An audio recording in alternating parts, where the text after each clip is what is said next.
Hello வணக்கம், welcome to just சமையல் Akila's kitchen இன் Tamil channel. இன்றைக்கி நம்ம பார்க்க போகிறது ரொம்ப சிம்பிளான ஒரு சைட் டிஷ்ஷுங்க. இதை சைட் டிஷ்னும் சொல்லலாம், இல்லை ஈவினிங் ஸ்நாக்னும் சொல்லலாம், எப்படி வேணாலும் சொல்லிக்கலாம். என்ன கேட்டிங்கன்னா இது ஒரு லேசி டே ஸ்நாக்குன்னு சொல்லுவேன். ஏன்னா இது செய்கிறது அவ்வளோ ஈஸி, ஆனால் டேஸ்ட்டு சூப்பராக இருக்கும். வாங்க எப்படி செய்கிறதுங்கிறத நம்ம பார்ப்போம். இது செய்யறதுக்கு தேவையான பொருட்கள் டிஸ்கிரிப்ஷன் பாக்ஸில் கொடுத்துருக்கேன். நீங்கள் டிஸ்கிரிப்ஷன் பாக்ஸ் ஓப்பன் பண்ணி பார்த்துக்கலாம்.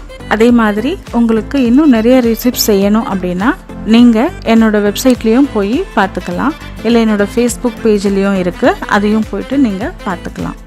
இது செய்யறதுக்கு நான் 1 கப் சோயா சங்க்ஸ் எடுத்திருக்கேன், அதாவது 1 கப் மீல் மேக்கர் எடுத்திருக்கேன்.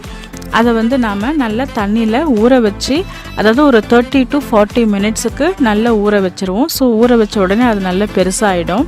ஸோ இப்போ அதை நல்லா பிழிஞ்சிப்போம். ஸோ தண்ணியெல்லாம் நல்லா ட்ரை ஆகிற மாதிரி நல்லா பிழிஞ்சு வேற ஒரு பாத்திரத்தில் ஒரு 5 மினிட்ஸு ட்ரை ஆக விடுவோம். நம்ம தண்ணியை நல்லா பிழிஞ்சு எடுத்துக்கணும். ஏன்னா பின்னாடி நம்ம எண்ணெய் சேர்த்து இதை வறுக்க போகிறோம். அப்போ தண்ணி இருந்ததுன்னா இது எண்ணெய் கொஞ்சம் நிறைய குடிக்கிற மாதிரி இருக்கும். அதனால் நல்லா பிழிஞ்சு எடுத்துக்கிறது நல்லது. இந்த பிழியறது மட்டும்தாங்க எங்கள் வேலை, மற்ற எதுவுமே கிடையாது. அதனால் நீங்கள் ரொம்ப சோம்பலாக இருக்கீங்க, இல்லை உங்களுக்கு டயர்டாக இருக்குது, அது அப்போ உங்களுக்கு ஏதாவது ஸ்நாக் பண்ணி சாப்பிடணும் அப்படின்னா நீங்கள் இந்த டிஷ்ஷை பண்ணி டக்குன்னு சாப்பிடலாம். இப்போ ஒரு கனமான பாத்திரத்தில் நான் 3லேருந்து ஒரு 4 டேபிள் ஸ்பூன் எண்ணெய் விட்டுப்போம். ஸோ எண்ணெய் விட்டு கொஞ்சம் அது ஸ்லைட்டாக சூடாகட்டும். ரொம்ப சூடாக வேண்டாம், கொஞ்சம் ஸ்லைட்டாக சூடானா போதும். இப்போ இதில் 1/4 டீஸ்பூனுக்கும் குறைவாக மஞ்சள் தூள், 1 டீஸ்பூன் மிளகாய் தூள், அப்புறம் 1 டீஸ்பூன் மல்லித்தூள், அதாவது தனியாத்தூள் இதில் ஆட் பண்ண போகிறோம். உங்களுக்கு காரத்துக்கு ஏற்ற மாதிரி நீங்கள் இதை ஆட் பண்ணிக்கலாம், ஒன்றும் பிரச்சனை இல்லை. அதே மாதிரி நான் ஏன் முன்னாடி மிதமான சூட்டில் வைங்க எண்ணெயை அப்படின்னு நான் சொன்னேன்னா, இப்போ இந்த பவுடர்ஸ்லாம் நம்ம ஆட் பண்ணும்போது டக்குன்னு தீஞ்சி கருப்பாக வாய்ப்பு இருக்குது. அப்போ அது கசப்பு ஏற்பட்டுரும். அதனால தான் நான் கொஞ்சமான சூட்டில் இதை போடுங்க அப்படின்னு சொன்னேன். இப்போ இது எல்லாத்தையும் நம்ம ஸ்லைட்டாக வறுத்து எடுத்துப்போம், ஸ்லைட்டாக வறுப்போம் நம்ம. ஸோ இப்போ இது கூட தேவைக்களவு உப்பு சேர்த்து அந்த எல்லா பவுடர்ஸையும் நாம் திரும்ப ஒரு 2 மினிட்ஸ் ஒரு 1 நிமிஷம் கூட போதும், 1 நிமிஷம் நல்லா வதக்கிப்போம்.